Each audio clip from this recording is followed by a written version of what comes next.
नमस्कार विद्यार्थियों, इस वीडियो में मैं डॉक्टर कन्हैयालाल सहल के निबंध राजस्थानी साहित्य में राष्ट्रीय भावना के आधार पर राष्ट्रीयता का अर्थ और राजस्थानी वीरों की विशेषताओं के विषय पर आपके साथ बातचीत करूंगा। डॉक्टर कन्हैयालाल सहल का निबंध राजस्थानी साहित्य में राष्ट्रीय भावना एक ऐसा महत्वपूर्ण निबंध है जिसमें राजस्थानी साहित्य की विशेषताओं के साथ साथ राजस्थान के शूरवीरों का, राजस्थान की वीर प्रसूताओं का हृदय स्पर्शी चित्रण किया गया है। राजस्थान की धरती वीरों की धरती रही है। यहाँ वीर माताओं ने ऐसे ऐसे वीर पुत्रों को जन्म दिया है जो माता का स्तनपान करते ही अपने राष्ट्र पर न्यौछावर होने का प्रण करते थे। यहाँ वीरों के मरण को एक महोत्सव के रूप में मनाया जाता है। कन्हैयालाल सहल के अनुसार राजस्थान में मरण त्योहार कोरी कल्पना नहीं है, अपितु यह ऐतिहासिक सत्य है। आज घरे सासू कहे हरख अचानक काए, बहु बलेवा हूड़ से पूत परेवा जाए। डॉक्टर सहल के अनुसार आधुनिक राजनीतिक सिद्धांतों के व्याख्याताओं ने राष्ट्रीयता कौटुंबिक संबंध अथवा जातीयता से ऊपर की वस्तु माना है। राष्ट्रीयता को परिभाषित करते हुए वे कहते हैं कि राष्ट्रीयता वह विचार है, वह भावावेश है, वह जो कि एक विस्तृत जन समूह को, समस्त मानव जाति को नहीं, केवल एक विस्तृत जन समूह को एक विशेष राज्य सूत्र में बांधती है, एक विशेष संस्कृति तथा एक विशेष प्रकार की जीवन पद्धति की ओर उन्मुख करती है। लेखक के अनुसार जातीयता यदि एक पैदाइशी या सांस्कृतिक संबंध है तो राष्ट्रीयता इस विचार को राजनीतिक रूप प्रदान करती है और देश विदेश के हितों की रक्षा के लिए एक प्रकार के रंग में रंग देती है। वस्तुतः राष्ट्रीयता एक विचार अथवा भावना है। यह एक ऐसी मनोवृत्ति है जो देश के जनसमूह को एक विशेष सूत्र में बांध देती है। इस दृष्टि से जातीयता की अपेक्षा राष्ट्रीयता का विशेष महत्व होता है। राष्ट्रीयता जनसमूह को भावात्मक एकता के सूत्र में बांध देती है और विशेष जीवन पद्धति की ओर जनसमूह को आकर्षित करती है। दूसरे शब्दों में यदि कहा जाए तो राष्ट्रीयता की संस्कृति में बंधकर ही हम एक विशेष प्रकार की जीवन पद्धति और जीवन मूल्यों को अपनाते हैं, जिससे जन समुदाय में राष्ट्र के प्रति समर्पण और दायित्व निर्वाह की भावना का विकास होता है। लेकिन इस राष्ट्रीयता में विश्व कल्याण की भावना निहित नहीं होती है, क्योंकि राष्ट्रीयता का क्षेत्र राष्ट्र की परिधि से घिरा होता है। निबंधकार कन्हैयालाल सहल ने जातीयता और राष्ट्रीयता को पृथक पृथक बताया है।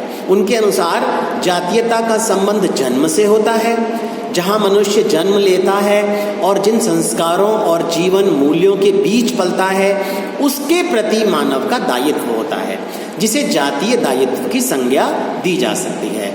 वास्तव में जातीयता एक सांस्कृतिक संबंध है जिसका प्रभाव जन्म से ही मानव मस्तिष्क पर पड़ने लगता है और उन्हीं संस्कारों में बंधकर मानव अपना आचरण करता है, जबकि राष्ट्रीयता इन्हीं सामाजिक संबंधों को राजनीतिक रूप प्रदान करती है और इसके साथ ही वह राष्ट्र को विशेष हितों के लिए भी तैयार कर देती है। इस दृष्टि से राष्ट्रीयता जातीयता की भावना से बहुत ऊपर की वस्तु है।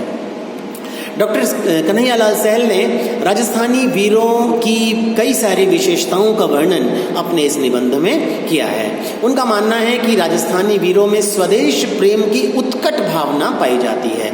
देश के लिए यहाँ के शूरवीर अपने प्राणों की बड़ी सरलता से बाजी लगा देते हैं और ये शूरवीर देश के प्रति कर्तव्य निष्ठा में बंधे होते हैं।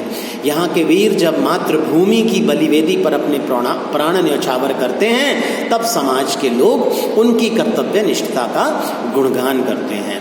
और राजस्थानी संस्कृति में वीर माताएं अपने बच्चों को दूध पिलाते हुए, अपने बच्चों को पालने में झुलाते हुए ही देश प्रेम और कर्तव्य पालन का संदेश देती रहती हैं।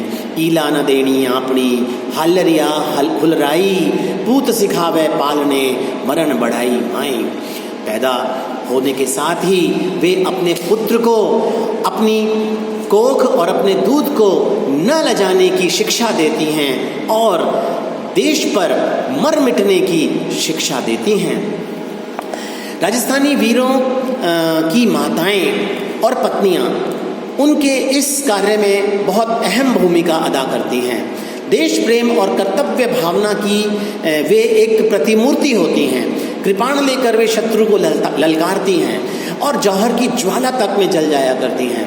हमेशा आगे बढ़कर भगवान भास्कर से, सूर्यदेव से प्रार्थना करती हैं कि मेरा पुत्र मेरी कोख को न लजाए। अपने स्तनों से ऐसे अग्नि के अंगारे पैदा करती हैं जो 10 दिशाओं में शत्रु को ललकारते हैं और जिनके पैर बढ़ाने मात्र से पृथ्वी कांपने लगती है। धरता पग धर धूंजती, दाक लता दिक्पाल, जनती रजपूतानियाँ, थणथी झालम बाढ़। राजस्थान के वीर शौर्य, पराक्रम और ओज के धनी होते हैं। देश प्रेम की भावना उनमें कूट कूट कर भरी हुई होती है। मृत्यु का भय उन्हें अपने कर्तव्य पालन से कभी डिगा नहीं सकता। रविंद्रनाथ टैगोर ने कहा कि मृत्यु डरने की वस्तु नहीं है, वह तो जीवन के आनंद प्रवाह में एक विश्राम मात्र है। माता के एक स्तन से हटकर दूसरे स्तन में लग जाना है। राजस्थानी वीरों में यही विशेषता साक्षात दिखाई पड़ती है। राजस्थानी शूरवीर मरण को मंगल मानते हैं। वे पंचांग देखकर युद्ध भूमि में नहीं जाते, वे मृत्यु को मंगल मानकर अपना बलिदान उद्देश्य प्राप्ति के लिए करते हैं। वे हत्या और रक्तपात का मात्र प्रदर्शन नहीं करते। जैसलमेर की रानी उमादे ने अपने पति मालदेव को फिर से बैकुंठ वर्ण करने के लिए जौहर सजाया और भावरों को बीच में ही छोड़कर पाबू माँ देवल चारणी की गायों की रक्षा के लिए निकल पड़े थे। नेह निज रीझती बात चित्त ना धरी, प्रेम गवरी तणो ना ही पायो, राज कंवरी जिका चढ़ी चवरी रही, आप भंवरी तणी पीठ आयो। राजस्थान के शूरवीर देश को स्वतंत्रता के लिए हमेशा प्राण उत्सर्ग करने के लिए तैयार रहते हैं। इसी उद्देश्य से कवि अपने काव्य की अभिव्यक्ति देश और उसकी स्वतंत्रता की रक्षा के लिए करते हैं। पुत्ते जाए कवण गुण, अवगुण कवण मुयेण, जे बप्पी की भूमहणी, चांची जे अवरेण। राजस्थान के शूरवीर यहाँ के केवल शूरवीर ही नहीं अपितु चारण कवि भी वीरोचित गुणों से परिपूर्ण रहे हैं। अपने तन मन धन से वे राष्ट्र की सेवा करते हैं। युद्ध भूमि में वे योद्धाओं का उत्साह शौर्य बढ़ाने के लिए उनके साथ जाते हैं और जननी जन्मभूमि पर बलिदान होने के लिए वे शूरवीरों को प्रेरणा देते हैं। जल ऊड़ा जल उजला, नारी नवले वेश, पुरखर पटाधर नीप जय, धनी हो मुर्धर देश। इस प्रकार हम निष्कर्ष रूप में कह सकते हैं कि राजस्थानी वीर शौर्य और पराक्रम के धनी, निडर, साहसी, त्यागी, बलिदानी, देश प्रेम की भावना से परिपूर्ण, कर्तव्य परायण और मरण को त्योहार मानने वाले, युद्ध प्रिय और मातृभूमि के प्रति पूर्ण निष्ठावान और समर्पित रहने वाले होते हैं। धन्य है राजस्थान की भूमि ऐसे वीर शूरवीरों को पाकर।